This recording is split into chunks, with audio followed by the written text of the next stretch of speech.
दूसरा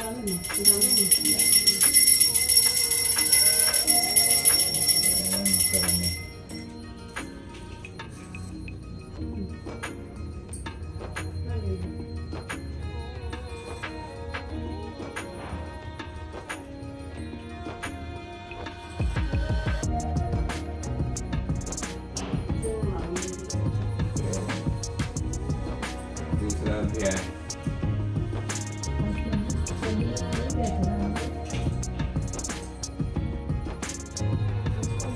देवताओं के तेज से देवी की उत्पत्ति और महिषासुर की सेना का वध।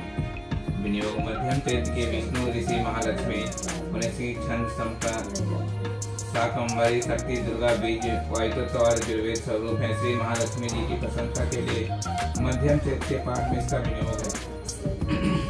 मैं कमल के आसन पर विराजमान प्रसन्न मुख वाली महिषासुर का वध करने वाली भगवती महालक्ष्मी का भजन करता हूँ, जो अपने हाथों में आछरमा फरसा गदा बाण वज्र पद्म धनुष कंडिका दंड शक्ति खड़क ढाल सन घंटा मधुपाल शूल पास और चक्र धारण करती है। ऋषि बोले, पूर्व काल में देवताओं और असुर में पूरे 100 साल तक संग्राम हुआ था।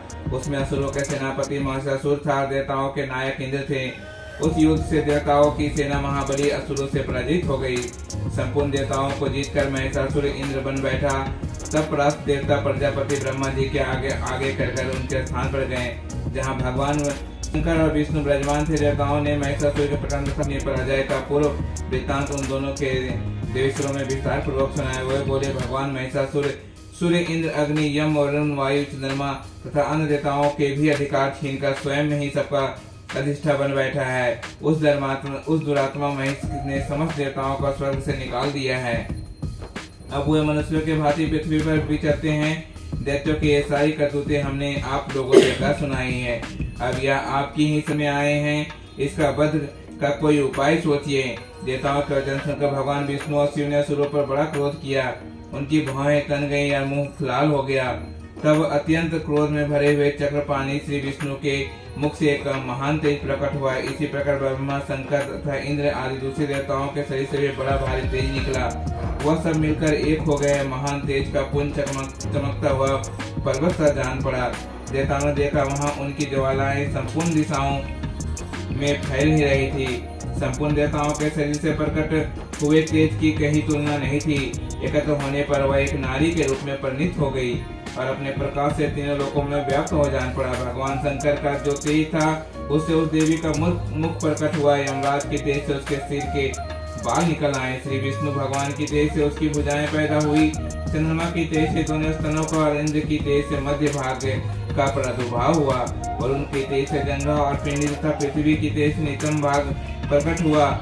ब्रह्मा की तेज से दोनों चरण और सूर्य की तेज से उनकी अंगुलियां हुई। वसुओं के तेज से हाथी की अंगुलियां तथा कुबेर के तेज से नासिका प्रकट हुई। उस देवी के दांत प्रजापति की तेज और तीनों नेत्र अग्नि के तेज से प्रकट हुए थे। उसकी भौहें संध्या और उसकी कान वायु और तेज से उत्पन्न हुए थे। इस प्रकार अन्य देवताओं के तेज से भी उस कालिनमय देवी का आविर्भाव हुआ। उसके बाद देवताओं के तेज के पुंज से प्रकट हुई देवी को देखकर महिषासुर के सताए हुए देवता बहुत प्रसन्न हुए। पिनकधारी भगवान शंकर ने अपने शूल से एक शूल निकालकर उन्हें दिया और फिर भगवान विष्णु ने भी चक्र से चक्र उत्पन्न करके भगवती को अर्पण किए। वरुण ने भी शंख भेंट किया, अग्नि ने भी शक्ति दी और वायु ने धनुष बाण से भरे हुए 2 तरकस प्रदान किए। हजारों नेत्र वाले देवराज इंद्र ने अपने वज्र से वज्र उत्पन्न करके दिया और ऐरावत हाथी से उतरकर 1 घंटा भी प्रदान किया। यमराज के कालदंड से धन वरुण के पास से प्रजापति ने स्फटिक कच्छ की माला तथा ब्रह्मा जी के कमंडल भेंट किए। सूर्य ने देवी के समस्त रोम किरणों से अपनी किरणों का भी तेज भर दिया। काल ने उन्हें चमकती हुई ढाल और तलवार दी। क्षीर समुद्र ने उज्जवल हार तथा कभी ना फटने वाले 2 दिव्य वस्त्र भेंट किए। साथ ही उन्होंने दिव्य चूड़ामणि दी, कुंडल और अर्धचंद्र सभी भावों के केवल दोनों चरणों के लिए निर्मल निपुण गले की सुंदर हंसली तथा सब अंगुलियों में धारण करने वाले रत्नों की बनी अंगूठियां भी दी। विश्वकर्मा ने उन्हें अत्यंत निर्मल फरसा भेंट किया। साथ ही अनेक प्रकार के अस्त्र शस्त्र और वेद कवच दिए। इसके सिवा मस्तक और वक्षस्थल पर धारण करने के लिए कभी न कुमलाने वाले कमल की मालाएं दी। समुद्र ने उन्हें सुंदर कमल का फूल भेंट किया। हिमालय ने सवारी के लिए सिंह तथा भांति भांति के रत्न अर्पित किए। कोसापाल के कुबेर ने मधु से भरे पानपत्र दिए था। संपूर्ण नागों के राजा शेष ने जो पृथ्वी को धारण करते हैं उन्हें बहुमूल्य मणियों से विभूषित नाग हार भेंट दिया। इस प्रकार अन्य देवताओं ने भी आभूषण और अस्त्र देकर देवी को सम्मान किया। तब देवी ने बारंबार अर्थातपूर्वक उच्च स्वर में गर्जना की। उनके भयंकर नाद से संपूर्ण आकाश गूंज उठा। देवी का यह अत्यंत उच्च स्तर से किया हुआ सिंहनाद कहीं समा न सका। आकाश उनके समान छोटा प्रतीत होने लगा। उससे बड़े जोर से प्रतिध्वनि हुई जिससे संपूर्ण विशाल में हलचल मच गई और समुद्र कांप उठा। पृथ्वी डोलने लगी और समस्त पृथ्वी हिलने लगी। उस समय देवताओं ने अत्यंत प्रसन्नता से सिंहवाहिनी भवानी से कहा, हे देवी, तुम्हारी जय हो। साथ ही महर्षियों ने भक्ति भाव से विनम्र होकर उनका स्तवन किया। संपूर्ण त्रिलोकी के क्षुब्ध और दुष्ट असुरगण उनकी समस्त सेना का कवच आदि से सुशोभित कर हाथों में हथियार ले सहसा उठ खड़े हुए। उसी समय महिषासुर ने बड़े क्रोध में आकर कहा, ओह, यह क्या हो रहा है। फिर वह संपूर्ण दैत्यों से घिरा कर सिंहनाद की ओर लक्ष्य करके दौड़ा और आगे पहुंचे। उसने देवी को देखा जो अपनी प्रभा से तीनों लोकों को प्रकाशित कर रही थी। उनके चरणों के भार से पृथ्वी दबी जा रही थी। मस्तक के मुकुट से आकाश में रेखा से खींच रही थी तथा वे धनुष की टंकार से सातों पतालों को क्षुब्ध किए देती थी। देवी ने में अपने शस्त्र भुजाओं से संपूर्ण दिशाओं को आच्छादित करके खड़ी थी। तदनंतर उनके सभी दैत्यों के युद्ध छिड़ गया। नाना प्रकार के अस्त्रों में प्रहार से संपूर्ण दिशाएं चमकने लगी। इच्छुर नामक एक असुर महिषासुर की सेना का सेनानायक था। वह देवी के साथ युद्ध करने लगा। अन्य देवताओं के चतुरंगनी सेना को साथ लेकर चामर भी लड़ने लगा। 60,000 रथियों के सहित आकर उद्र नामक महादैत्य भी लोहा ले लिया। एक करोड़ रथियों से साथ लेकर लोहा महाहनु नामक दैत्य भी युद्ध करने लगा। तलवार के सामने तीखे रोवों वाले असुलोमा नामक के महादैत्य 5 करोड़ रथी सैनिकों सहित युद्ध में आ डटा। 7 लाख हाथियों से घिरा हुआ महासकाल नामक दैत्य भी युद्ध में लड़ने लगा। हाथी सवारी और घुड़सवारों के अनेक दलों से घिरा हुआ तथा 1 करोड़ रथियों की सेना लेकर युद्ध करने लगा। बिलाल नामक असुर 5 अरबों रथियों से घिरा हुआ लोहा लेने लगा। इसके अतिरिक्त और भी जो हजारों महादैत्य रथ, हाथी और घोड़ों की सेना लेकर वहां देवी के साथ युद्ध करने लगे। स्वयं महिषासुर उस रणभूमि में कोटि सहस्त्र हाथी और घोड़ों की सेना से घिरा हुआ खड़ा था। वे देवी देवता के तोमर महासुर खड़ग और विनम्र शक्ति पुरुष प्रतापी आदि ऐसे शस्त्रों पर प्रहार करते हुए युद्ध कर रहे थे। कुछ देवताओं ने उन पर शक्ति का प्रहार किया तो कुछ ने पास फेंके तथा कुछ दूसरे देवताओं ने खड़ग प्रहार करके देवी को मार डालने का उद्योग किया। देवी ने भी क्रोध में भरकर खिलवाड़ में ही अपने अस्त्रों को वर्षा करके दैत्यों के वे समस्त अस्त्र काट डाले।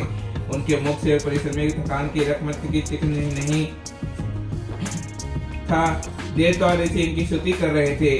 भगवती परमेश्वरी दैत्यों के शरीर पर अस्त्रों की वर्षा कर रही थी। देवी के वाहन सिंह ने भी क्रोध में भरकर ग्रीवों के बालों को हिलाता हुआ असुरों की सेना से इस प्रकार विचारने लगा मानो बानों के दानव फैल रही थी। रणभूमि में दैत्यों के साथ युद्ध करते हुए अंबिका देवी ने जितने ही निवास छोड़े वे सभी तत्काल सैकड़ों हजारों गुणों के रूप में प्रकट हो गए और पशु भिंडीपाल खड़ग तथा पटीसा आदि अस्त्रों द्वारा असुरों का सामना करने लगे।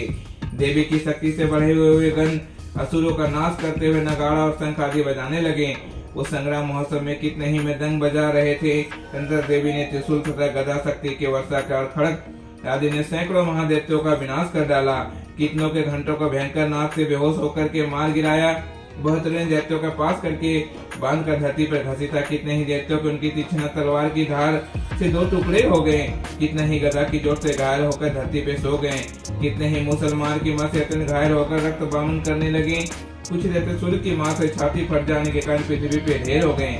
उस समय भूमि में बाण समूह की वर्षा से कितने ही असुरों की कमर टूट गई। बाज की तरह झपट्टा मारने वाले दैत्यगण अपने प्राणों से हाथ धोने लगे।